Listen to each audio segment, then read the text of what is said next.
Chapter 1 The Road to Philadelphia. You cannot be, I know, nor do I wish to see you, an inactive spectre.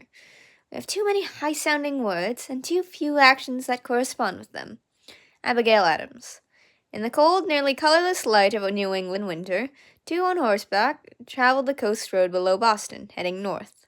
A foot or more of snow covered the landscape, the remnants of a Christmas storm that had blanketed Massachusetts from one end of the province to the other. Beneath the snow, after weeks of severe cold, the ground was as frozen solid to a depth of 2 feet. Packed ice in the road, ruts hard as iron, made the going hazardous, and the riders, mindful of the horses, kept at a walk. Nothing about the harsh landscape differed from other winters, nor was there anything to distinguish the two riders, no signs of rank or title, no liveried retinue bringing up the rear. It might have been any year, and they might have been anybody, braving the weather for any number of reasons. Dressed as they were in heavy cloaks, their hats pulled low against the wind, they were barely distinguishable from even each other, except the older, stouter of the two did most of the talking. He was John Adams of Braintree, and he loved to talk.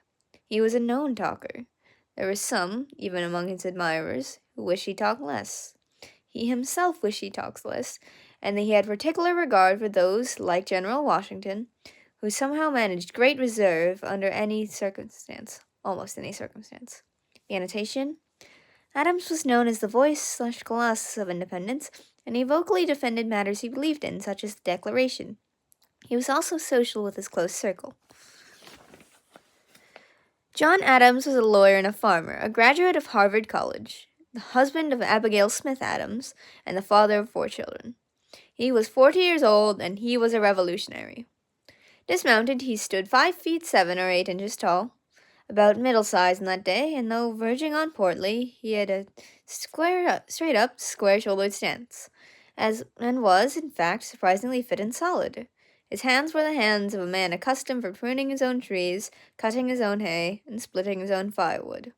In such bitter cold of winter, the pink of his round, clean-shaven English face would all but glow, and if he was hatless or without a wig, his high forehead and thinning hairline made the whole of the face look rounder still. The hair, light brown in color, was full about the ears. The chin was firm, the nose sharp, almost bird-like, but it was the dark, perfectly arched brows and keen blue eyes that gave the face its vitality.